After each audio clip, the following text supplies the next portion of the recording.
All right, fine. I'll be a gracious host. How you doing? Little Mermaid is the scariest Disney movie by far, though.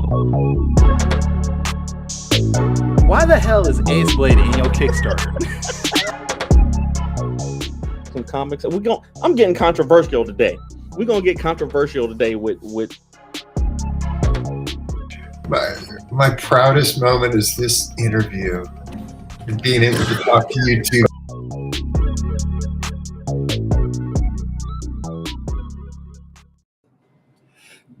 Ladies and gentlemen, boys and girls, children of all ages. Happy birthday to you. Happy birthday to you. Happy birthday, dear Kyrun. Happy birthday to you. Happy birthday, Kyrun. Oh wait, what happened? What happened? What happened, Kyrun? You were there 1 second and then you left. What happened? Thank you, Danny J. Quick, for that. Thank you. Thank you. That was awesome. Happy birthday, man. Thank you. I appreciate that. Did you want to do the intro? Not anymore, because you just ruined my flow. So no, I don't want to do the intro. Screw that. Hell no. That's how you doing, Danny? I'm doing good, man. How does it feel to be 35? It's good. I feel like I'm 25, so I'm good. That's good. Any chance you heard from our guest? Ooh. You okay over there? You sound like you're about to be blown away by the tornado. Did you hear that? Can you hear that in the microphone? Yes, oh my goodness. Yes. Dang on thunderstorm just broke out here in North Carolina. It's good because I'm going to say the oldest thing in the world. We needed the rain. But the thunder and the wind is going crazy right now. So I apologize to our viewers if you can hear the thunder in the background. I'll keep myself on mute. Thank you all for the happy birthdays coming in for dear old Kyrun in the chat. He is now. How old are you really, Kyrun? I told you I'm 34. No, you're not. You're not 34. I know that because I know that you're older than me, and I'm 38. Okay, I'm 39 then. Okay, well, happy 39th birthday, Kyrun. Happy 39th birthday. That's all we'll say. I'm 39 plus a couple years. Good stuff, man. Sean says you're 44. I'm gonna take that. Sean will know. Sean will know for sure. Sean's wrong then. I don't even know who that is. Sean Terry. Sean knows all. All right. So today we're supposed to have on a special guest, Marvel, DC Comics, Image Comics, Wildstorm Comics legend Ryan Benjamin. He's having some technical issues right now, but in the meantime, we're gonna keep trying to get him on. But in the meantime, let's catch up, man. How long ago? When was the last time I saw you? 7 days ago? Yeah, 7 days ago. Okay, y'all need to stop this lie. I'm not 44 years old. Stop that. oh. Hey. I am not 44 years old. Wait, is he on? Hold on. Hello, can you guys hear me? There he is. There we go. Mr. Ryan Benjamin, welcome to the show. Hey, what's up, guys? Hey. Sorry about that. No problem. I was just having some technical problems. No, you're perfectly fine. We appreciate you jumping on with us. Yeah, I'm trying to get my camera to work. The camera's not even working right. I'm not sure what the problem is.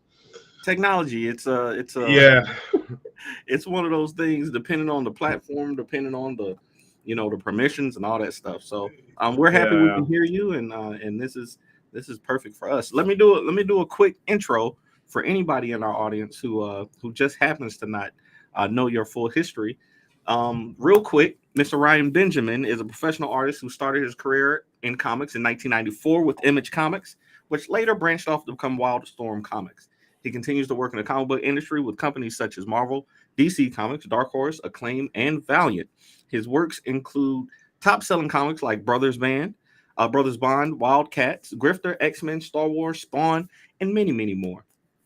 Mr. Ryan has been in comics for almost 30 years and has a variety of work as an artist designer, also in video games. You can see his work in DC Universe Online, Marvel MOBA, as well as one of my favorite games, Marvel Snap.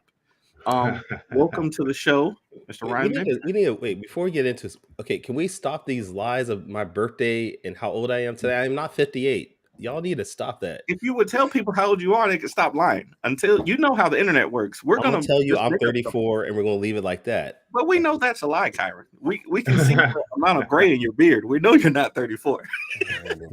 All right. Sorry about that, Mr. Benjamin. Mr. It's Ryan okay. Benjamin, how are you doing today? I am doing okay. I'm doing okay. I apologize. My camera's not working. I'm still trying to get it to work, but I'll keep working on the camera behind the scenes. So It's all right. we can still talk. I can multitask. Absolutely. All right. No, Javon, I'm not 62 either. Damn. I told you. So thank you for being on, especially Ryan. You're early in the morning. You're actually the same time zone I am. So thank you for waking up this early for this. It's no problem. I'm always up around 4 in the morning anyway. Oh, so this is I'm an early riser. No, thank you. I don't want to be up at 4 in the morning. I keep telling Kyrun, if you want to be successful in comics, you got to get up at 4 a.m. You gotta go to the gym and work out and pump the iron, and then you gotta start drawing at 4:30 and don't stop until 8 p.m. if you want. No, I have no clue. I just write. So. No, you were right. You were right. No, you were actually right. I'm not playing. What you just said was literally what I do. I wake up around 4. I go to the gym. I come back. It's peace. It's like so much. You have like 3 hours of just like peace, and it's you time. So I love it.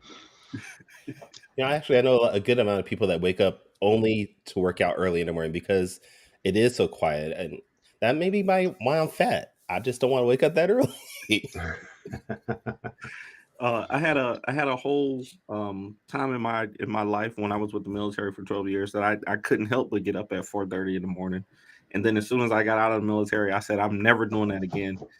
So now about 5 or 6 o'clock is about the earliest I can get up nowadays. So, but I do I know for myself. Me and my wife, we started going to the gym, and if I don't do it first thing in the morning, it's not going to happen. It's just not going to happen for me. So that's definitely a great plan. All right, well, yeah, that's what I do. I've been actually I did it for a couple of reasons, just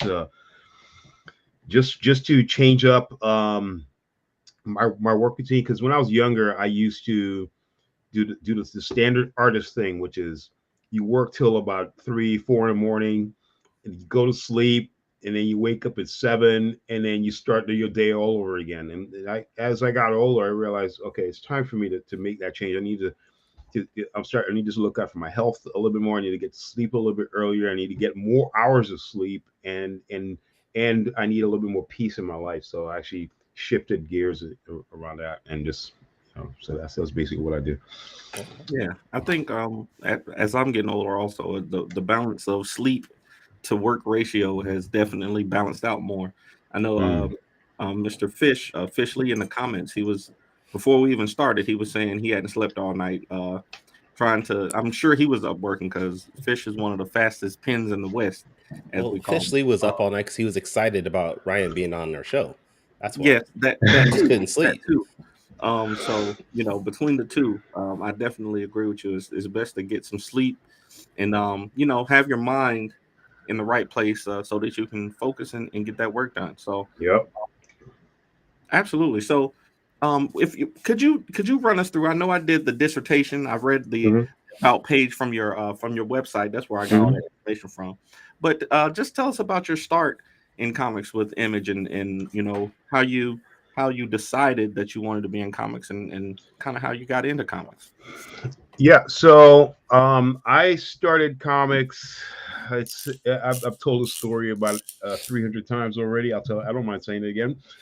Um, I was the typical college student who, went to college, graduated college, and still had nothing to do.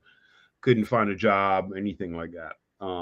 So I decided to go back to school. And then when I went back to school, that's when I realized the opportunity that, hey, I have a chance that I can draw comics. So I quit school. I was like, I already graduated. I have a degree. I don't need to keep going. So I just quit school and I just sat at home and I just practiced drawing comics until I got the job. But back then, this was 1993. So so some of you guys listening weren't even born yet. And I heard you guys were like ragging on the 50s. It's okay to be 50. 50 is like the new the new 30. I'm actually 52 right now, but I don't even feel it. But anyway, I kept practicing and practicing. And then eventually I got that call. Jim Lee actually gave me the call. And it was weird. I was sitting at home just drawing, and my phone rang, and I'm talking about like the old phones with the cord, the home phones, one of those. The receiver. So, yeah. So I picked him up. I was a dinosaur back then. So I picked him up. I answered the phone. It was Jim Lee, and I'm like, wow, this is Jim Lee. This is crazy. I'm talking to Jim, and he was like, yeah, I want you to come work in my studio. I hung up the phone. I immediately ran to my local comic shop where I used to hang out all the time. I busted through the door, and my first thing I said is, I'm going to go work for Image Comics. And everyone stopped, and everyone was looking at me like, what? But I knew everyone in the store. It was crazy. It was like my hangout spot. There was like Street Fighter games, and we used to go there and hang out and just talk comics and just goof around. I knew the owner, everything, so it was pretty cool. Nice. Now I'll be honest. And I'm a fanboy a little bit because when you burst onto the scene, I was about 12, 13-year-old. And I saw your work and I was like, this dude is dope, man. He's got amazing skills. But then I saw a picture. I think it was like in Wizard. And I'll be honest, I was like, my man is black. And as a black young artist, I was like, I didn't see any other black creators out there. I think at that point there was like you, maybe Daryl Banks, I think Chuck Jones. There weren't like a lot of us as black artists, so you were like an inspiration for me to keep trying to draw. I didn't get to your level at any point, but you were like one of those people I saw. I was like, okay, as a black creator, because back then, being someone that was African American and liking comics was usually looked down upon in a lot of our communities. So you seeing yourself and others like you, I was like, I can do this. I can make comics. There are others like me out there. I could do that. So were there people like that you looked up to before you got into comics that made you really want to push and do this? Larry Stroman. Larry Stroman. Forgot about Larry. Yeah. He was one. Actually, there wasn't that. It's not that many. But he was definitely the top one. I would look at his work. But this was before I came into comics, so I would look at his work and I would study the heck out of it. I'm like, man, this guy is like amazing. I want to draw like this one day. That type of thing. So I and then when I actually came into the studio, there were other blacks that came in with me. Matt Broom came in. And then Sean Ruffner, he was already there. And in fact, Sean and I went to college together, which is kind of crazy. Didn't you and Sean do a book together? Yep, we did Phantom Guard. We did right. We did Vagabond, and we had a couple others that we had lined up, and Sean just kind of lost motivation to work on them. So I'm like, come on, Sean, let's keep going. So, but it never came out. But there was more. JJ Kirby, he was in there too. He was over at Wildstorm, and couple of Filipino guys that were kind of almost black too. Like, "You're Filipino?" It I was work pretty with cool though. guys like that right now. Yeah. Uh, I want to ask you about that comic book store experience. I know for me, even now, in 2023, there's a Mhm. comic book store that I go to. It's 30 minutes from my house, and same thing. I know pretty much everybody. I know everybody that works there for sure. And Mhm. if I go on the right day of the week, I might know half of the people in the store shopping. Um, and I get a lot of inspiration as a person who wants to create comics. Um, from those people that love those stories and that love this genre of storytelling as comics. So, Mhm. what was it like for you to be able to share that news with the people who you hung out with? Was that one of the highlights of your career, or do you just look back at it as, yo, this was a stepping stone to get to the next thing? And do you still know any of those people? Oh yeah, I know a lot of them. One of the guy, like the guy who owns the store, he was co-owner. His name is Joe Mon. He lives in Miami. I still talk to him. I literally just spoke to him 2 days ago, three days ago. So we still talk to this day. Um, uh, there's a couple other people that was in the store that I haven't really seen or in a while. Brett Booth, he was another classmate of mine, and he would visit that store from time to time. But he didn't really hang out there all the time, but he would come in. Um, and then um, yeah, I mean, like yeah. There's another guy, Travis Williams. He's actually still good friends with me today.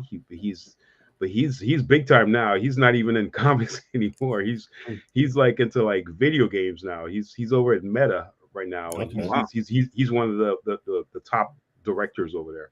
So he's doing his thing. So Yeah. and he's a brother too. So he's That's doing his awesome. thing. Yeah, I've noticed a lot of comic book artists when they are no longer in the industry, they seem to jump to either to storyboarding or video game design. It feels like nowadays. Do you see that a lot also? Very common. That's something I do.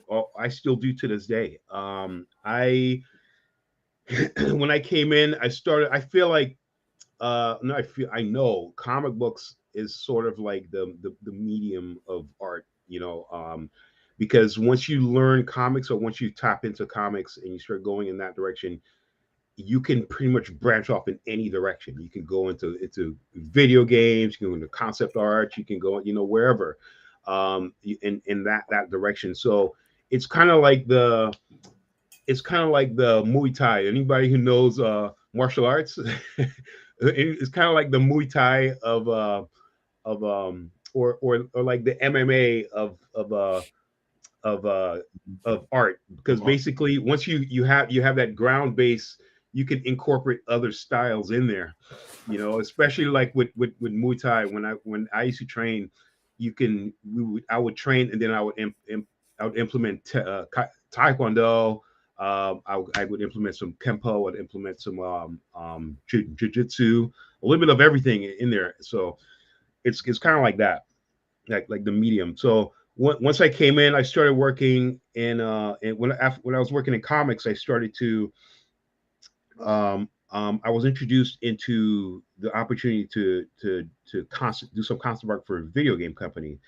So I went in and I started doing concept art for this game company, and then I realized, oh wow, well, they actually do all this 3D and this and that, and I was already learning a little bit of 3D, so I started to expand even more, and while I'm learning 3D at home, I was also learning from at work, and I was still drawing cable at the same time. I was still drawing all this. I'm a monster. I'm a beast. So I was still Mhm. drawing comics at the same time I was working at this video game company, just concepting. I think I worked on Star Wars, at the same time. Yeah, I actually did. I worked on Star Wars at the same time I was there doing that. Um, and then eventually it just kind of grew and grew and grew, and then I started doing some other work for other video game companies, and then it turned into animation. I started doing work for animation studios. I was doing storyboards for the Ultimate Spider-Man. I did stuff for Mega Man. I did stuff for You see how he's just dropping all these things? Like I did this, I did that. You know, like no, you know, let me just brush my shoulders off on that. Everything that you love, I've drawn all of it. Pretty much. I did stuff for Thundercats, the TV show. I did that. I did not the old one, the newer ones, the newer animated versions. Tons of TV shows. I did stuff for Man of Steel, the movie, the Justice League. What else did I do? Couple others. I'm all over the place, man. Right. We do have a couple questions here in the go ahead. in our live stream here. We have a live stream question from Giacomo. He says, "Can I ask Ryan what is the most important behavior to get the attentions of majors?" I'm assuming major publishers. Okay. Probably I get this a lot. I actually teach at, I don't know if I'm gonna put a little bit of plug in there. Feel free to. I teach at a Comic Pro boot camp where we teach professional comic art, and during the classes the students ask me the same thing all the time. So I share this information a lot. But basically, when I came in, it was completely different from today. Back then, I had the highest technology we had was pagers. That was it. So there's nothing you can do with a pager other than text codes and say I love you or whatever. So basically, you're either a doctor or a drug dealer if you had a pager back in the day. Exactly, back in the day. Exactly. So basically, the best way back then we used to do it was all the groundwork, all the footwork. Get a portfolio ready, show up at shows, present your shows, present your art to the editors and the directors and the people you want to show your work to. But today it's different. Today we have social media. Okay, everyone's on social media. Everyone has like not necessarily a Facebook. I think like Facebook's for like old folks now, but everyone has an Instagram. Everyone has a TikTok. Everyone has all these different things where you can, these other forms where you can plug your artwork into it. So if you put your artwork up in there, people will see it and then they will contact you. But you can't just put like just any random stuff up there. You have to kind of put like your absolute best. You have to put the cream of the crop, the absolute best work that you have to put it up there so you can get noticed. Because if you don't, you won't get picked. I know because I've seen directors. I've spoken to them. I've spoken to directors. I've spoken to producers who literally go on these social media accounts and they're like, hey, or they'll ask me, hey, do you know someone? Do you have a link for an artist that I can see? Because I'm looking for an artist that does this and does that and does this and does that. So they're looking for specifics. And then I sometimes I do the footwork and the groundwork myself, and I have to go hunt for some artists and send them links and say, here's this guy, here's that guy.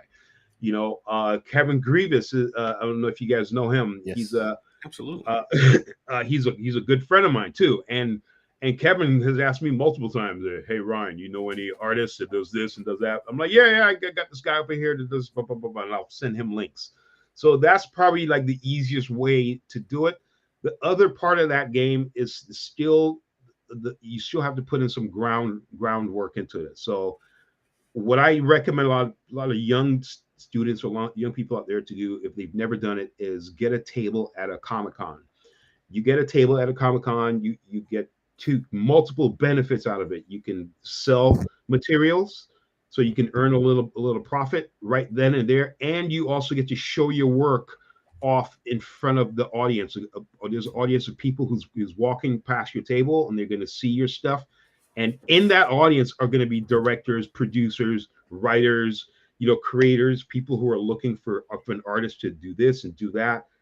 I have the amount of work that has come across my plate just from sitting at Comic-Con or New York Comic-Con or wherever, anywhere around the world. I literally just landed an Assassin's Creed job when I was in Italy. I was at a show in Italy, and they came by my table and say, hey, we like your work. We want you to be on Assassin's Creed. I'm like, okay, cool.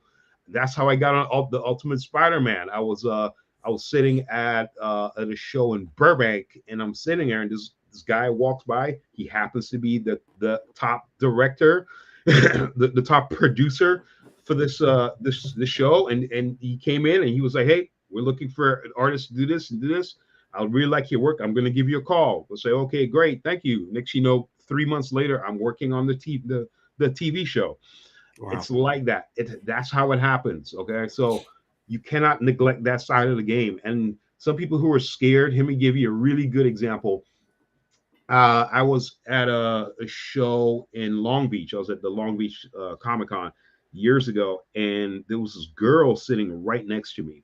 And she was pretty good with her art. She had really good art, but she had one print. That's all she had. She had no books. She had nothing else but one single print that was sitting there, and she was selling that print by herself. No help, nothing else, and she still made a couple $100. And this was her very first show. Wow. Never been to a show ever. Made a couple $100. I think she made like 6 or 7, maybe $800 for selling one print for $20 each. Wow.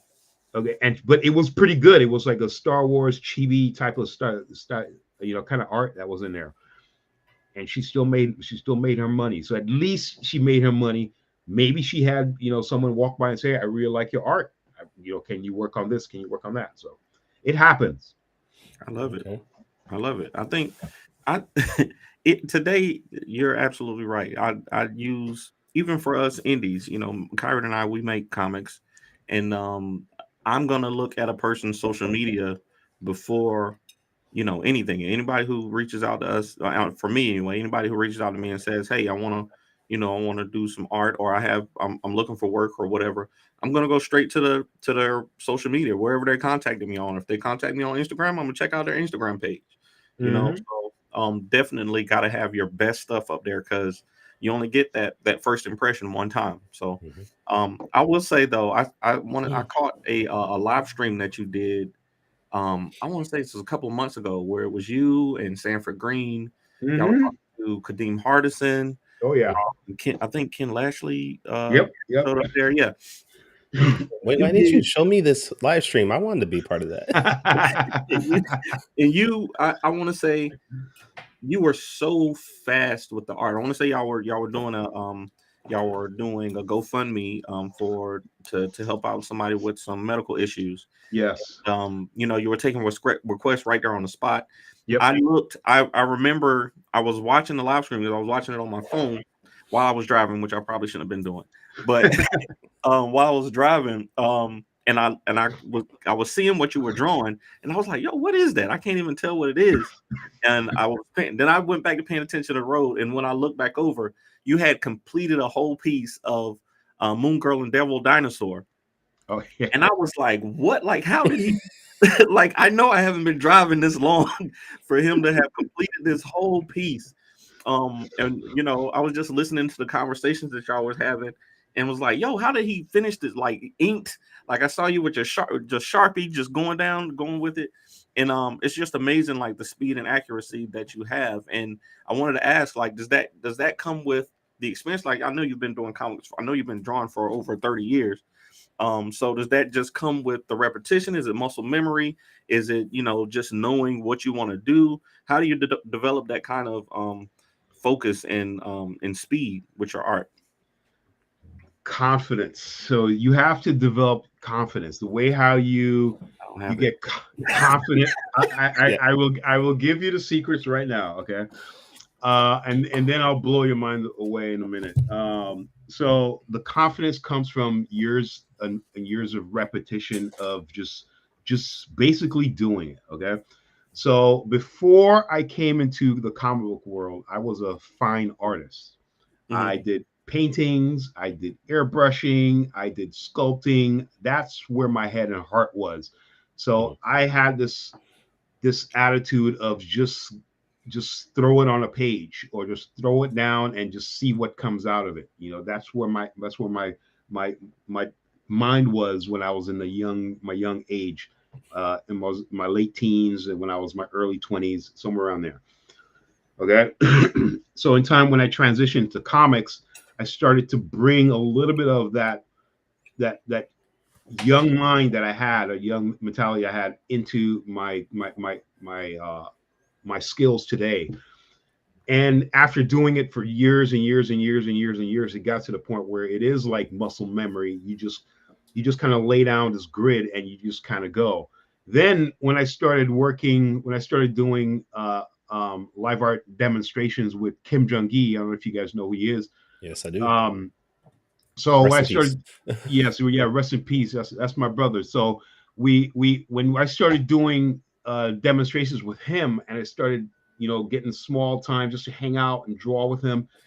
I started looking at how he's doing it, and then I started looking at some of his videos, and I started looking at how he was doing it, and then he's teaching me certain things, and I'm like, okay, I can see how he's doing it. It's what it is basically it's a grid. You have there's a grid. Everyone uses like perspectives, or they use like some kind of grid, like a thumbnail where they scribble something down on paper. Okay, when you thumbnail or you scribble something down, that's basically just so you can establish a form or certain angles on this page before you actually go in and start doing anything. Now, what depicts or what directs those thumbnails is your fundamentals. So when you learn how to scribble, so your spheres, circles, your boxes, all these triangular shapes and stuff like that. Once you start to understand that, how do I place these fundamentals, these basic primitives in this space using this rough technique, it gets to the point after you've done it for so many years, you don't have to do it anymore. It's already in your head. You see it on the page before you even touch the page. It's already there. So all you're doing is just doing the contours. Now, young people, when they're drawing, they tend to want to go straight to those contours, and they want to draw those contours first. And that's where they're shaky because you're not spending enough time on their fundamentals. If you spend more time on your fundamentals area, you spend more time on your primitives, and you lay things out, you get things right, you get the correct angles before you try to skin it with the contours. It's going to help with multiple things. It's going to help with dynamics. It's going to help with lighting, shading, form, and everything. All these details that you're trying to put in there before you actually go in and start doing it. I trust me. I've seen it a million times, and I've corrected people a million times. I teach this at the workshop. So basically, once I have that, it's just basically go. That's how I'm capable of doing those pieces, those art pieces, super fast. Like when I'm drawing, I can just sit down and I can just draw Batman, draw Superman, draw Wonder Woman. What? Okay, great. I'll have it done in 4 minutes, and it's fully detailed and everything because it's already there. It's in my head when she tell me, oh, I get it. All I'm doing is just thinking of the pose. Okay, so what pose is Batman going to be at? What how or his headshot's going to look? Is he going to look up? Is he going to look down? Okay, it's the same primitive. I'm just changing the angle on it. Same point, same position for the eyes, the nose, everything. It doesn't change. It's just what angle is that? And then once I figure out the angle, it's just go.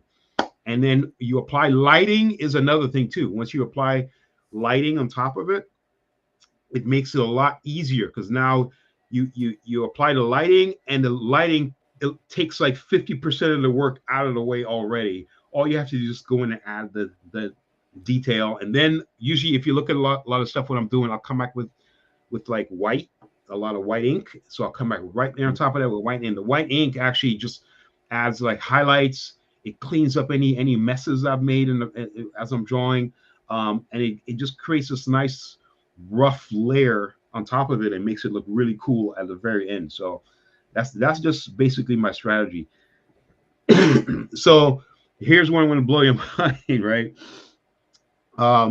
Like I said, I do these pieces it takes me about an average 4 to 6 minutes to do like one of these pieces.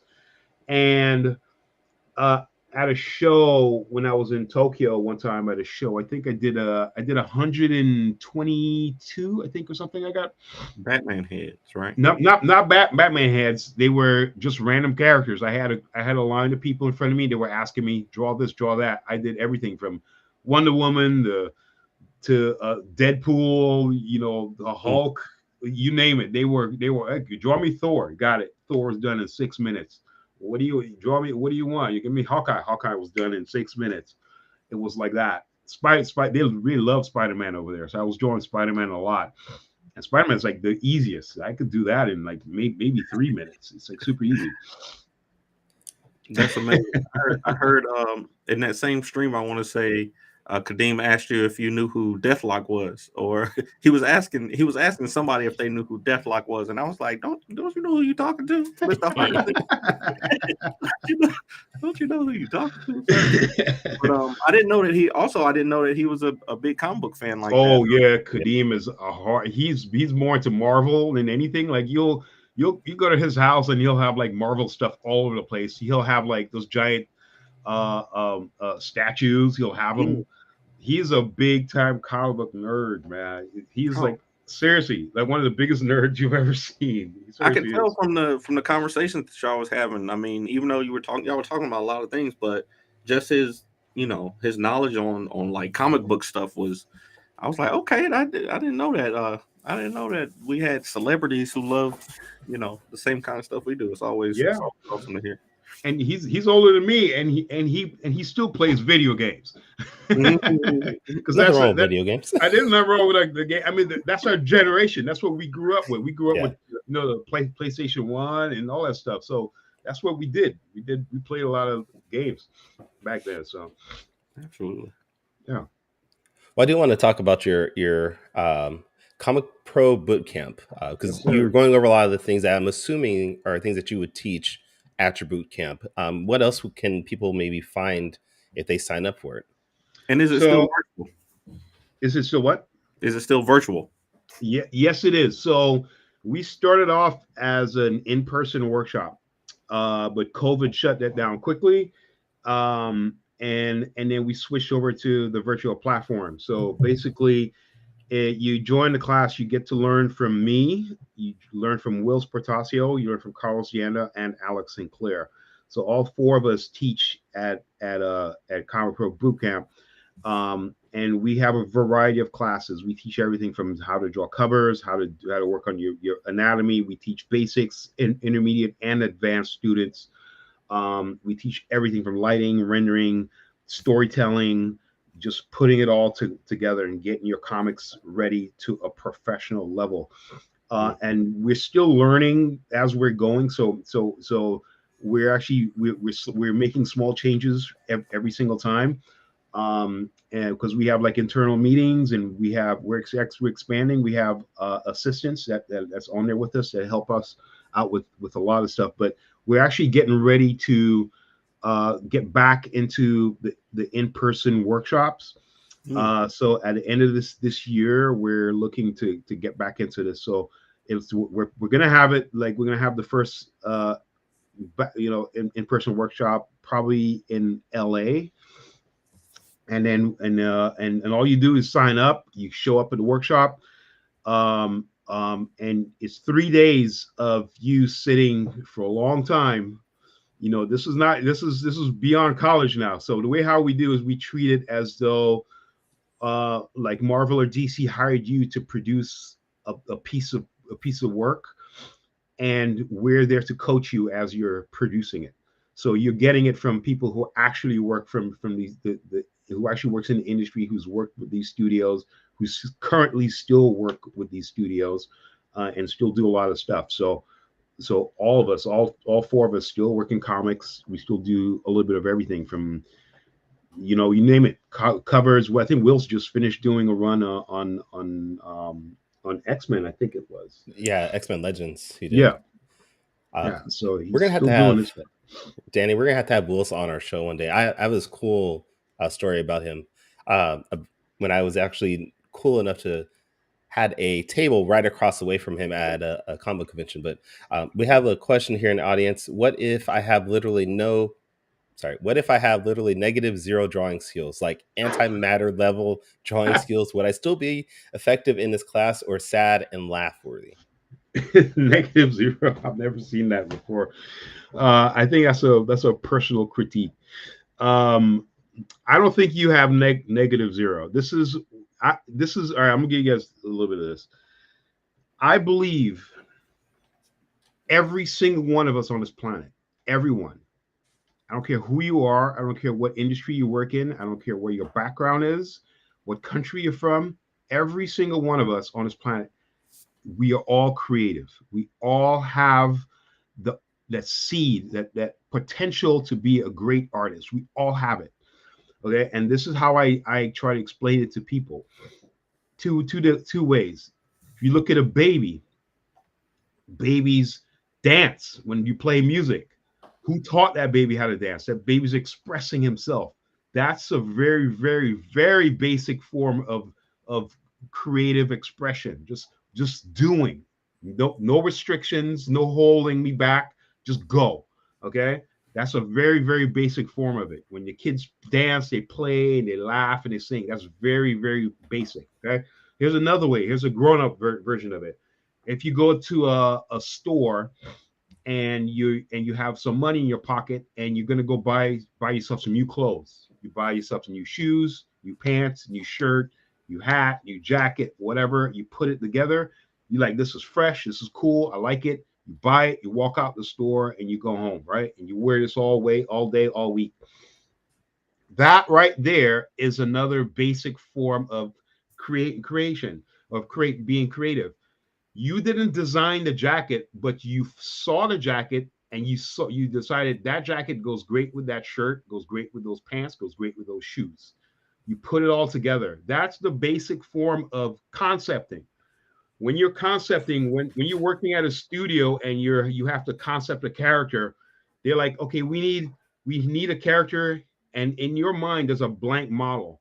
Now you have to design that character. That character is going to look fresh. If I make his arms do this, okay, great. Now let me make that arm, put a jacket on those arms, or let me put some tattoos on those arms. No, I don't like it. Let me put some armor on those arms. No, I don't like that. Let me put just a giant glove on this arm.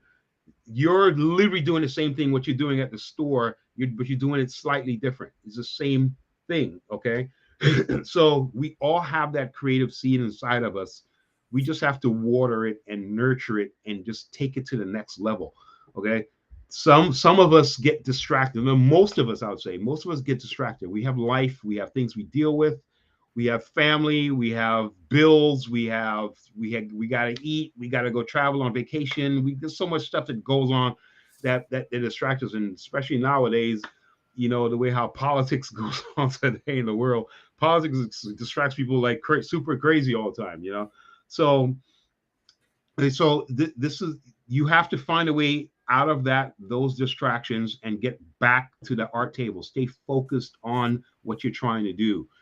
When I'm traveling, when I'm going places, what am I traveling and going places with? My art. When I'm going to my brother's house, I'm taking my art with me. I'm going to the park with my kids. I'm taking my art with me. I go to church. I'm taking my art with me. I'm going to the movie theater. I'm taking my art with me. I'm dead serious. I'm serious. You got to do what you got to do. So I should do this when I was in high school. We would go on field trips. I was the dude in the bus with my drawing pad. Sketching in the back, and everyone's looking at me while I'm sketching, going on a field trip to Disneyland or wherever we're going, So it's like stuff like that. You just have to get into that work habit of, I just need to draw, I need to express, I need to push myself. You have to do that, and I think that's what fed me into being the type of, or fed, it feeds a lot of us, a lot of professional artists into that mindset. Well, I need to keep working and keep working and keep working and keep working, where you're drawing till like 2, 3, 4 in the morning. Okay. And then as I got older, that's when I realized that, okay, it's time for me to shift gears. I don't want to, because that strategy is not working with me health wise. So I need to change strategies and get more sleep and because I want to be able to draw for extra 5 years. You know, I want to just drop dead one day. You know, when I'm at my art table, which most likely is that's going to happen. I don't We don't want that. We don't want that. I don't get morbid, but honestly, I tell people all the time, when you bury me, just bury me with my pencil and my drawing pad, because it's coming with me. You know, Right. What you just said reminded me of something I heard Jerry Seinfeld say recently. He said that he's always, thinking of jokes. No matter Yep. where he is, he's always writing material. If he's Yep. with his family, if he's at a barbecue, if he's, on a bus, he's always thinking, can I use this for, material? So I think that's maybe that's an innate, thing that artists have. You always have the desire to create and learn and grow in that. One more comment before we gotta go. Nicholas Garza says, as you know, Kyrun just turned 72 years old. So Damn it. do you No. think us older unknown artists can still get noticed by the big two? Does age matter when breaking in? Absolutely not. It does not matter. You art when I'm 97 years old, I'm still going to be learning some new techniques and new strategy. Why? Because that's years from now. Now we're talking about a different group of people that I'm going to be entertaining, a group of people, different people that's not even existing today that I have to entertain. So that means I have to find a new strategy, a new platform, a new blah blah blah, whatever it is, to shift gears and entertain this brand new batch of people that I'm at 97 trying to learn these guys. Okay. Mm-hmm. That's me trying to stay relevant. Okay. Now you don't necessarily have to stay relevant. I would say do it because that's what feeds you. That's what keeps you alive. That's what keeps you going. That's what keeps your creativity, on point. But if you feel more comfortable getting into the mindset of I only want to draw in one style, one technique, and I'm not going to shift, that's okay too. I mean, except that's what you want to do, but you're limiting yourself. So at any age, you will have the ability, or you have the chance to get plugged in. And that's why I say comics is like the medium, because the medium, you can start on it at 7 years old and you can start on it at 88. It doesn't matter what age you are at you're getting started with it, because it is like it's just there. All you have to do is just start doing it. Take advantage of it and start doing it. Go in that direction, and don't let anyone tell you your don't let any negative comments slow you down or take the ability away from you. When someone tells me something negative or something, I use that as something positive, like, oh, you're pointing something wrong to me, you're pointing something to me to where I'm going wrong. That means I need to fix it. So I humble myself. I don't argue it out. I don't try to prove my point. I just say thank you for the information, and I go sit at my table and I push myself, because I'm thinking I need to correct these things, because I don't want people. It's not I don't want to. I don't mind being critiqued, but I, as an artist, as a human being, as an entity living on this planet, as a soul, as a being, I need to be able to express. And I think the love for expression and the love for just being and just doing is what drives this. And I need to feed that love all the time. So whenever I get information is energy. So when I get information, I just bring it into my world, see where I dissect it, see where it can fit, and I plug it in and I keep going. And that's literally how I do things. And that's how I am capable of drawing in like multiple styles. I can draw the Jim Lee style. I can draw the Sean Galloway style. I can switch and draw like an anime manga style. I can do that. It's something I've done. I've been able to do. And I think it is stemming from my upbringing, from my young childhood. But it's also part of the art medium. That's what art is. Art is never ending, never stopping, never learning, never evolving. It's always changing. Look at AI today. People are using AI all the time. There's AI art, and they're producing and doing this and doing it, and they're showing it off on their page. Hey, look at the stuff I'm doing. It's all over Discord. So people are using this stuff here today. And the technology is not going to change. The technology is only going to it's not going to stop. It's going to keep changing. It's going to keep evolving. So you have to evolve with it. So if you want to stay relevant and you want people to notice you, you have to understand the technology, understand what you're working with, understand the medium, understand your audience. And once you figure that side of it out, then you'll be able to like, okay, I think I know where I need to plug myself in. I think I know where I need to go. How am I going to do this? And you just basically jump in. Don't be afraid to fail, because you learn from failure. Absolutely.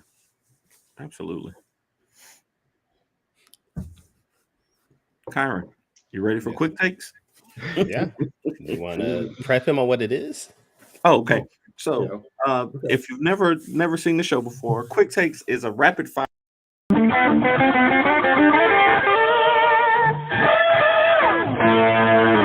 Takes. I knew you were going to do that. I knew you were going to do that, Kyrun. I knew you were going to do that. This is why I quit the show so often.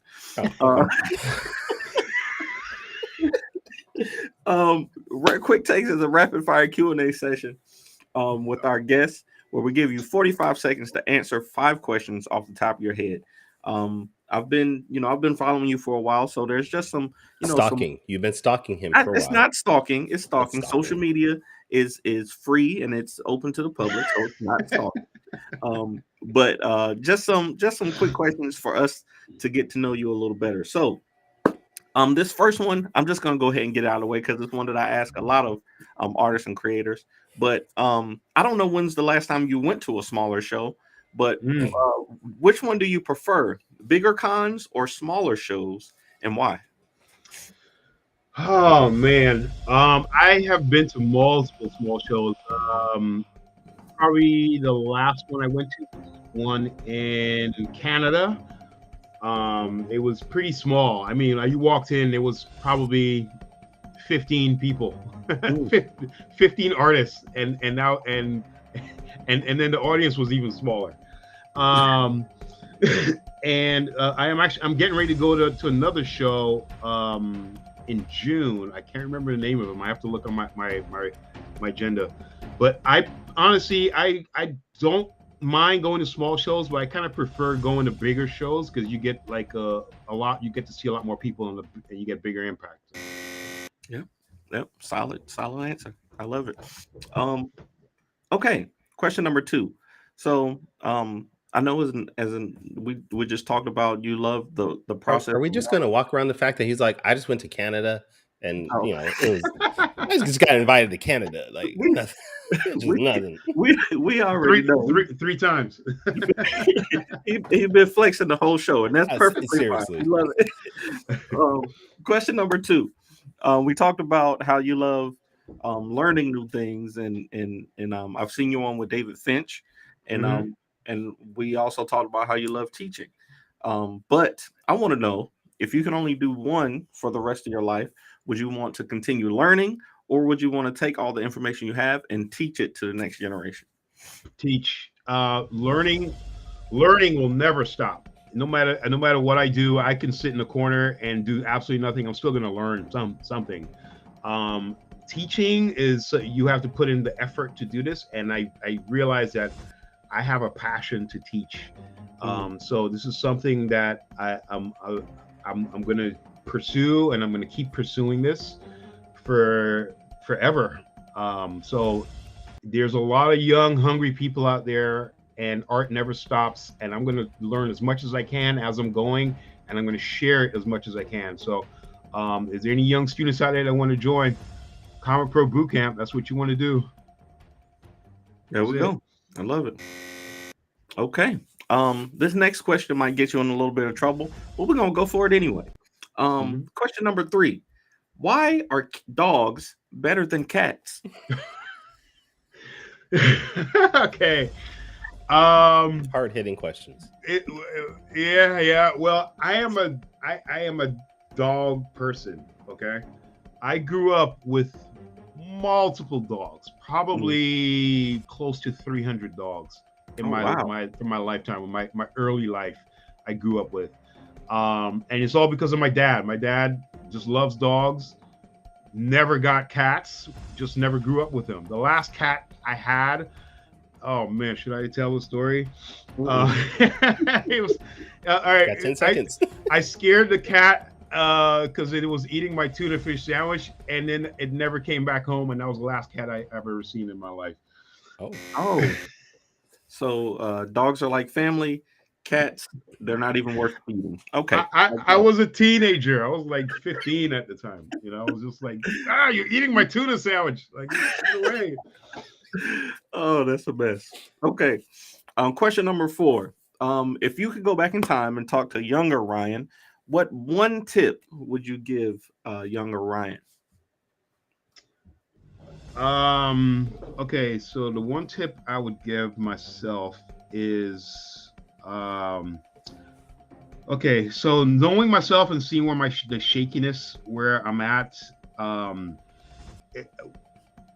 would probably push myself to do what I teach, basically, which is stick to your fundamentals more, because I felt like I was struggling trying to figure that side of it out, and it also forced me into a corner where I didn't really understand what I was drawing, and I didn't have respect for certain art styles, like the cartoony art styles.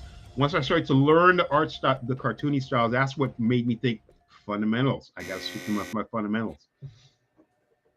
I love it. The fundamentals. I was learning. I'm a writer. But I love to learn each part of the process of creating comics. But don't disparage yourself. You're also a letterer and a colorist. I like I said, I'd like to learn each part of the process so I can, empathize and know, what it takes to do these things.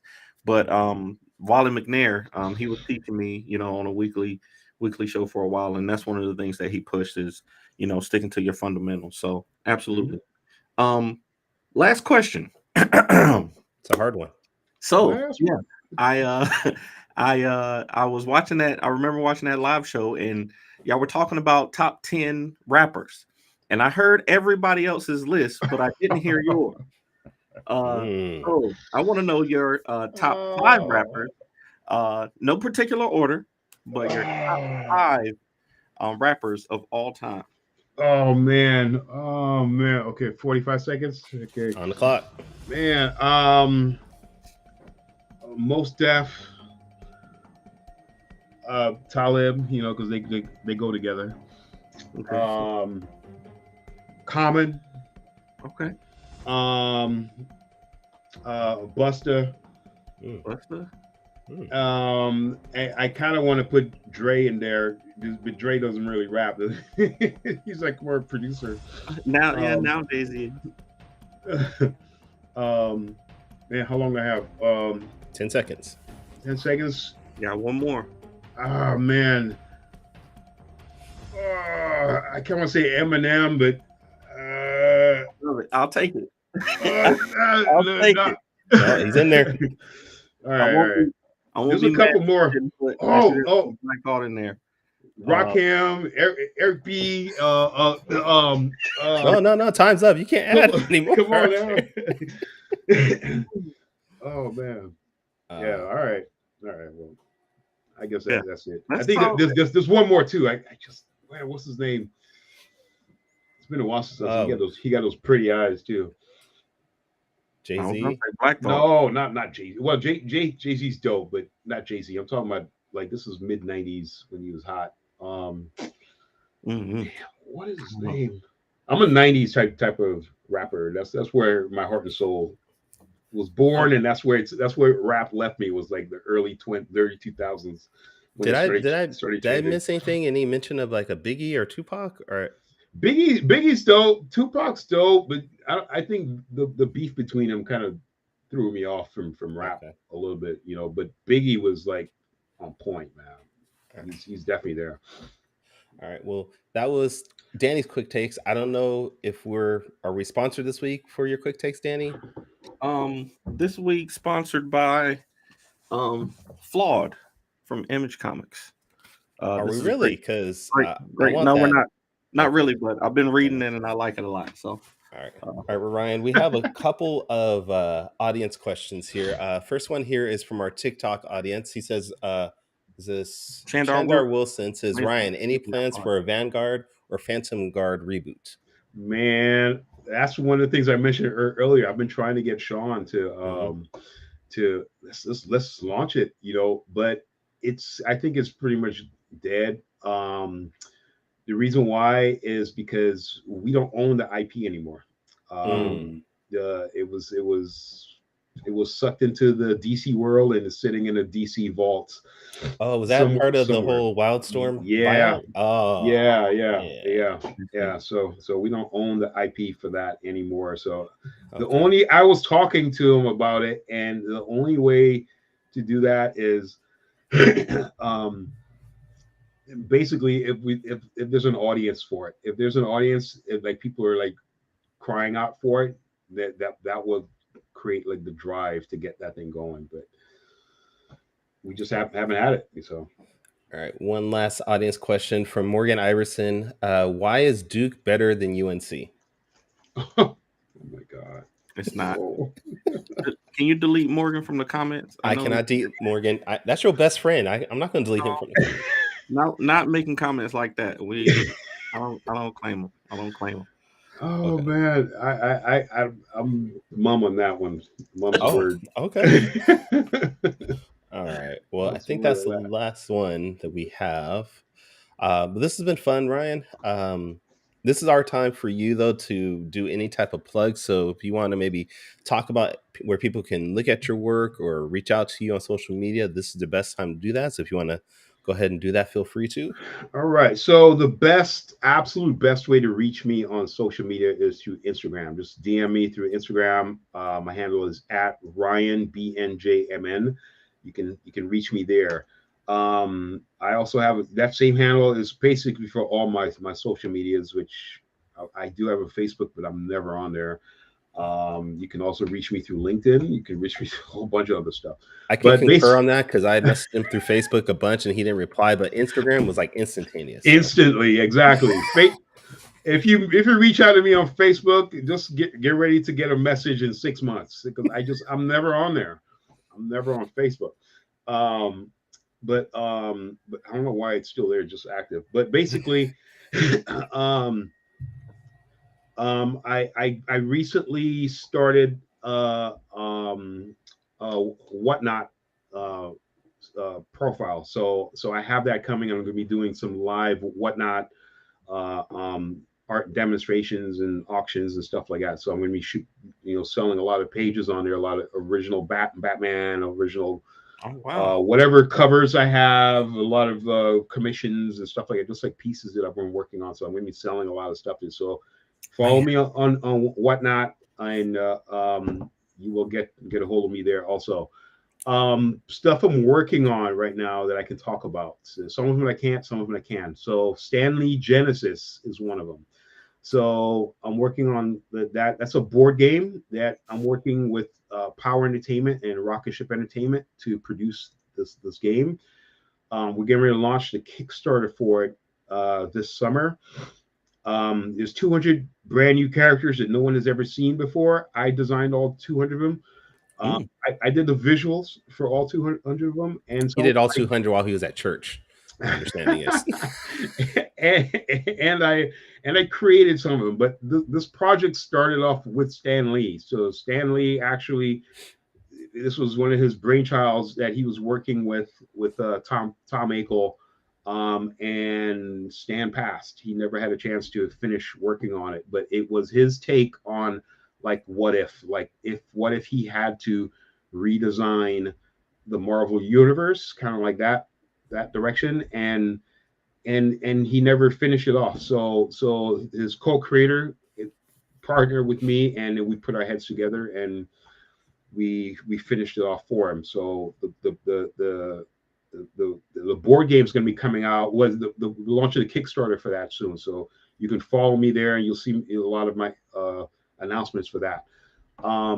Also, you can go to Stanley Genesis. I think it's StanleyGenesis.com or thegame.com. I can't remember what the URL is, but just Google it, you'll find it, and it's out there. Also, I am, Comic Pro Bootcamp, which I mentioned before. This is an ongoing workshop where I'm going to be teaching nonstop.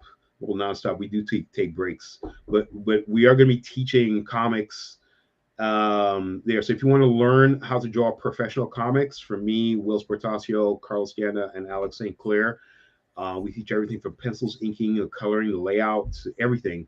So if you want to learn that, you can come check us out there, and you get improve your skills there. And I'm also working on an Assassin's Creed comic. That's not just me; it's a couple of the people. Actually, there's a Kickstarter for it running that's alive right now. So you can go to Kickstarter. You can look at Assassin's Creed. Look up Assassin's Creed, and you'll see it. It's probably the first one that's going to pop up. Where it's live right now. It's 15 days, I think, or 16 days into the campaign. I'm not in charge of it. There's a company in Germany or Italy. I can't remember where they're at, but they're in charge of that campaign. I think they're in Canada. I honestly don't remember.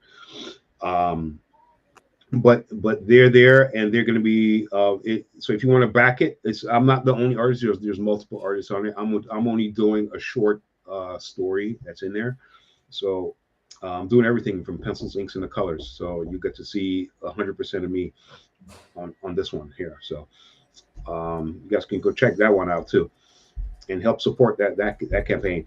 And also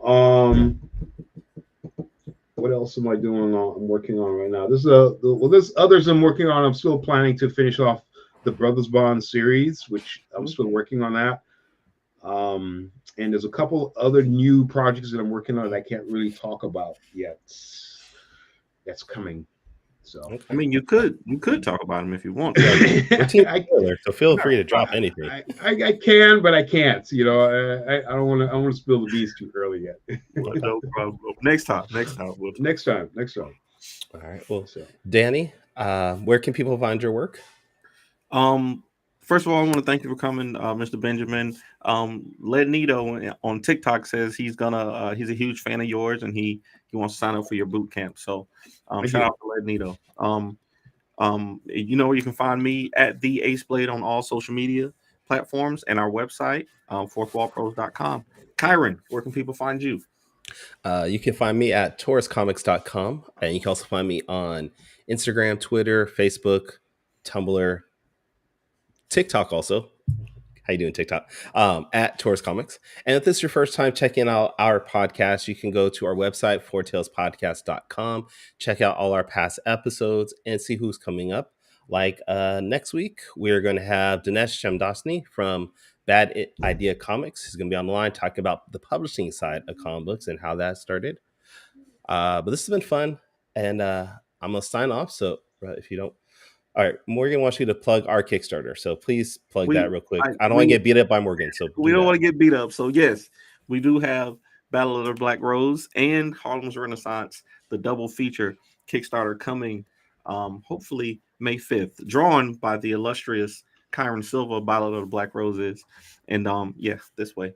And we're really excited about it. We got some hilarious videos coming up to promote it, but of course. That I'm not part of any of those. I don't see why I can't. We got a part for you. Don't worry about that. We got parts for you.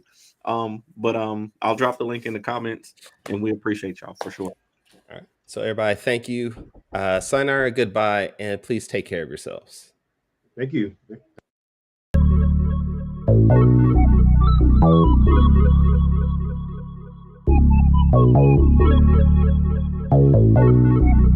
I want to know what it is Quick is trying to say.